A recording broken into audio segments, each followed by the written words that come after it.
Hey Beasties, and welcome back to my channel. If you're new here, my name is Candy, and on this channel we like to talk about all things dolls, toys, and action figure related. And today we're going to be doing something just a little bit different. We are going to be doing a collection video and a mini shelf tour. I say mini because I only have room in my bedroom for one shelf, so it literally is just a mini shelf tour. Also, everyone say hi to Viv. This is going to be the doll I use for more impersonal videos like this, because she is my current doll form stand-in. So say hi. You'll be seeing her a lot more often. With that out of the way, I just figured we could do a short collection video to see where I'm currently at with not only my dolls, but also my action figures. So there will be another video like this where it's just me showcasing my action figures. But in this video, we're going to be taking a look at all of my Monster High dolls, both G1 and G3. Now, I say all, but I'm going to tell you guys a little secret. I didn't pull all of them out because some of them are in storage. So we are only going to be looking at 2019 to 2023. So that'll include most of the alumni lineup and then the G3 lineups. And at the end, I don't know if it'll be before the shelf tour or after, I figured I could do a little tally of what ones I'm actually missing, and then next year, if I decide to do this again, we can go through and look and see if I've finally gotten a hold of some, or if I just kind of forgot about them throughout the year as other things were released, which I do that quite a bit. But anyway, let's get on to the collection. We are starting off strong with my favorite line of alumni dolls, the Scollector lineup. This line was introduced in 2019 and is still being produced, with the most recent installment being the Nightmare Before Christmas 2-pack. It's considered to be the line that really brought back Monster High from the dead. Sorry, the undead, but I'll come back to that. In case you aren't familiar with this series of Monster High dolls, this is Monster High's take on horror icons. These aren't the children of these monsters, but homages made to honor the legacy that they've left behind. I have been a fan of Monster High since 2010 when the brand was first released.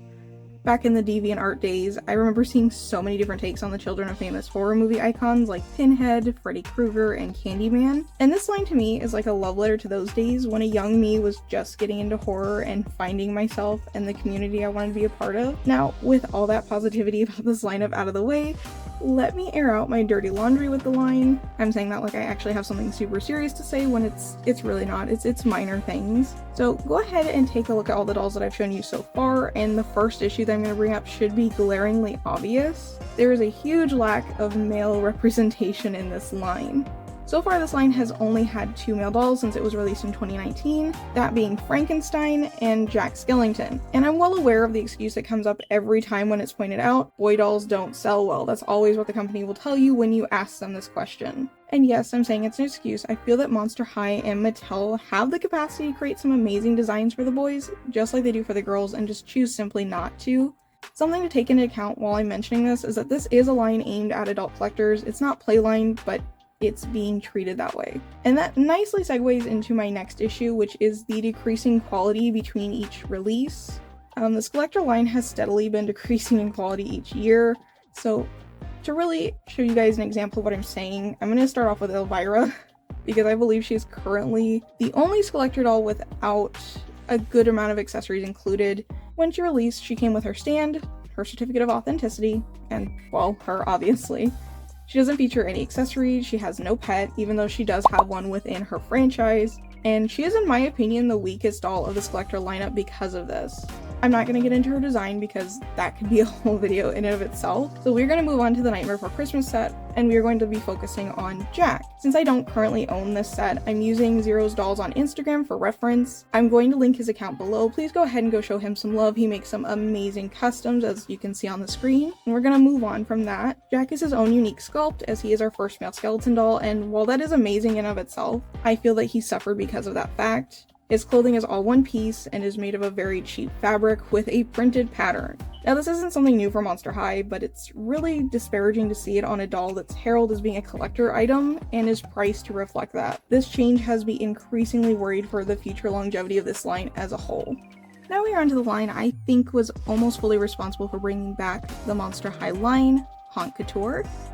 This line was first released in 2022 and is also ongoing, though we aren't going to be lumping these dolls with the Midnight Runway dolls because I don't feel they share much outside of the namesake. This set includes all of our favorite ghouls in more high fashion versions of their signature designs.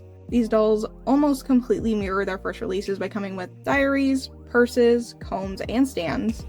The only thing they don't come with, thankfully, is their pets. I remember when this line was released and how ecstatic I was. Looking back on it, I still love this line and wish this was still the quality we're getting from Monster High. And except for you, Laguna. You can go. Go on. Get. We've made it to the reproductions. I'm not going to spend long on this set of dolls. We all know that they are just reproductions of the dolls produced in 2010 with very slight differences. I think the one with the most changes is Spectra, and I do have a review discussing those that I'm going to leave linked down below in case you haven't seen it. What I can say about this line is that I'm excited for the next wave to release, and for me to finally own Ghoulia again, who is my favorite G1 character, although I'm curious if anyone can confirm if we are getting a Deuce reproduction. I want to say that there was a confirmed listing for both him and Cleo, but I can't find it now, so if anyone knows, please let me know down below.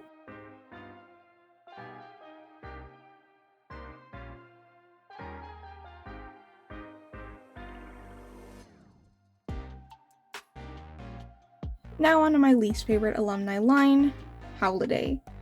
This line was first released in 2022. Each doll in this line is dressed for a different holiday, and if I'm being honest, I haven't liked any of them since Draculaura was released last year. There is something about the execution of this line that just personally doesn't work for me. I always like the base dolls, but never how they look when they're all put together. Even Draculaura's doll is only okay to me, and she is, in my opinion, the best that they've done with this line. I honestly think that's the main reason I don't own Claudine or Skelita yet. It's just that this line isn't for me. I am excited to see where they go moving forward, and I've seen a leak of a Cleo that looks really pretty, but I'll have to see how I feel about them next year. Midnight Runway is the most recent lineup to be added to the Alumni series, and it only recently got its final installment. At least what I believe to be its final installment. I'm not sure if we will be seeing more of these dolls in 2024. I will definitely keep you guys updated if there is any new information though, obviously. This line is essentially the same as Haunt Couture, where it's the ghouls getting ready for a runway show, just with a different theme, this time it being a midnight runway, hence the tagline. Unlike the Haunt Couture dolls though, these dolls don't come with anything that really makes them stand out. And like I said in my review for Spectra, I do like these dolls, but they are definitely not worth their price point. And I don't know if I'm going to continue collecting them in the new year. I really did just want to get Spectra to complete this line and finish it out for the year. Now we're on to my lonely little salsa eaters. That includes Voltage's Frankie from the 2023 San Diego Comic-Con, Real Drama Frankie,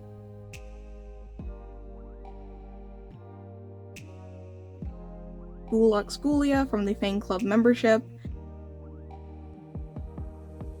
and the Amazon exclusive Vampire Heart Draculaura. I don't have much to say about them other than I love having each one for different reasons.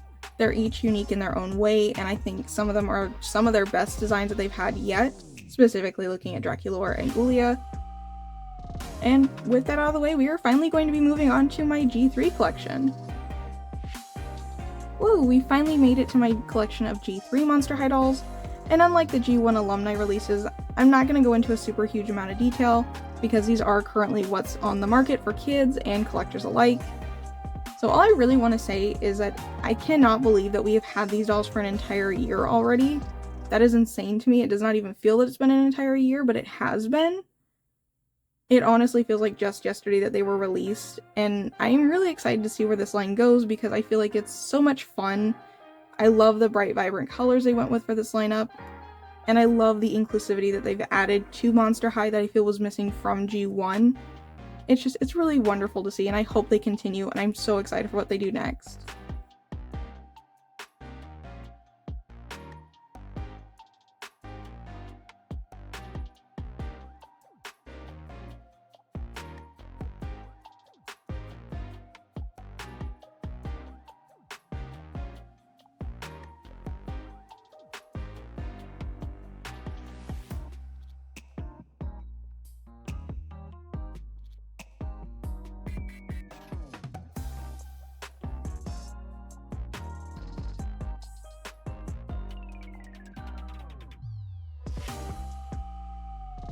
Funny thing about the Ghoul Spirit dolls is I actually didn't buy them as a complete set. I ended up picking up Cleo first. She actually was my first G3 Monster High doll. and then I ended up customizing her, and then at some point I ended up getting Deuce by himself because I really liked Deuce for G3. I still do, he's one of my favorites. And then he also ended up customized at some point, and then slowly I picked up the others on Mercari. The only one I've never purchased is Draculaura because I find her to be one of the least appealing looking G3 Draculauras they've made. So I made one that looks more like her from her animated counterpart. She's only missing her hair bow. If anybody has one and they're willing to let it go, let me know in the comments. I would really appreciate it.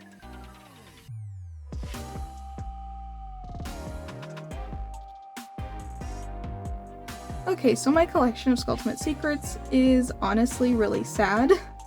I loved the first series, but I haven't really been picking any up recently, and it's not because I fell out of love with the line, it's just I think I've been focusing more on other dolls and not so much on this one, which with G3 they've been coming out with a lot of releases all at once, so I haven't really had time to focus on them.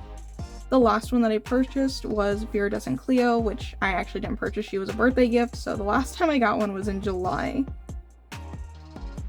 I am really excited to see what they do going forward because I think next year we're getting a ballerina themed lineup with Abby included, so that'll be fun to see.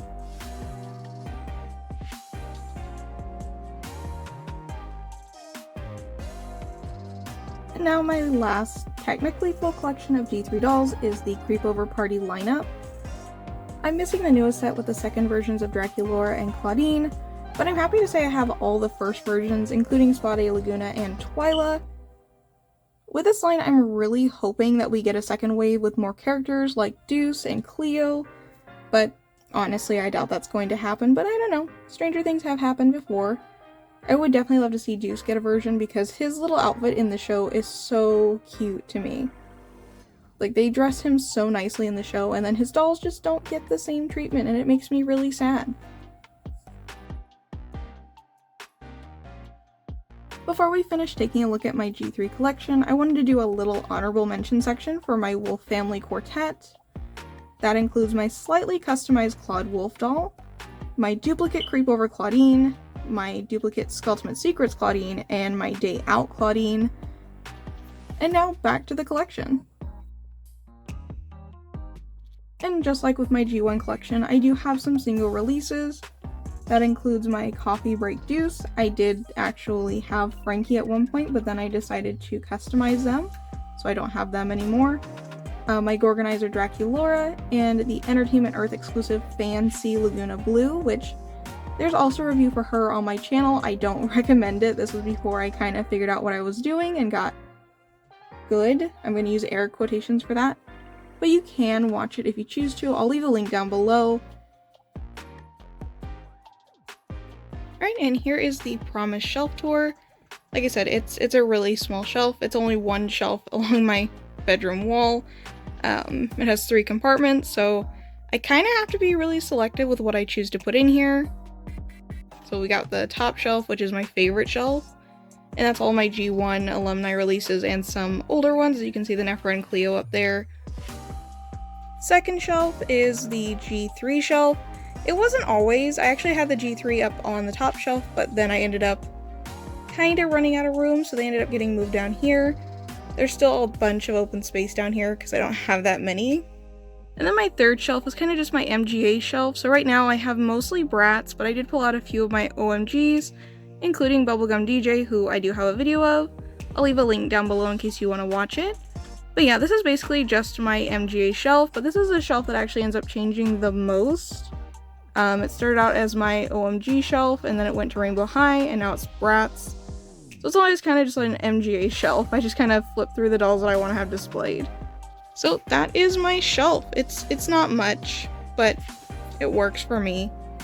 So I think it's pretty obvious by this video that I am a huge Monster High fan, and I have been since they were released in 2010. I did lose my original collection years ago whenever we put them in a storage unit. So that always makes me kind of sad to think about, but I have been working really hard to rebuild what I originally had. There are definitely dolls that you guys didn't get to see in this video because they're secondhand and not complete, and I don't really want to include them. Or they're dolls that are, you know, being rerouted or repainted, so they weren't included. but we did go ahead and take a good look at the chunk that I have of both G3 and G1. And now let's kind of talk about what I'm still missing and see if maybe you guys would be willing to help me with that. So with G1, I'm missing a pretty good amount, I want to say. I'm going to put a little tally up on the screen right now so you can see all the dolls I actually am missing. And like I said, if you guys want to help, I do have a Ko-fi linked in my bio. It is on every video where you guys can buy me a coffee or you can donate to help me currently purchase Dracula's San Diego Comic-Con doll for this year. I am going to be posting more content on there if you want to check it out more often. You'll see behind the scenes footage and, you know, what videos I'm going to be posting. And as always, it does help when you guys subscribe to my channel and engage with my content, and I really appreciate everybody that does that. So now that we've taken a kind of closer look at what I'm missing for G1, obviously I didn't include the holiday dolls because I don't know if I'm going to be purchasing any more of those. Let's look at G3, which is a much bigger amount that I'm missing. I kind of stopped purchasing there for a little bit and focused on other things. So there's a lot that I need to catch up on. But it's not too bad. I think I can manage it at some point, maybe next year. And like I said, I hope we can do this again where we take a closer look at what I've collected and where we're at in the year.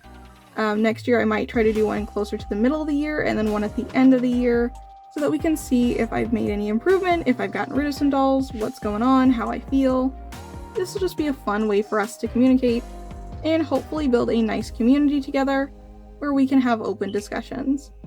With that being said, look to see me in my next collection video. It will be of my action figure collection. I'm hoping to have it done by this weekend.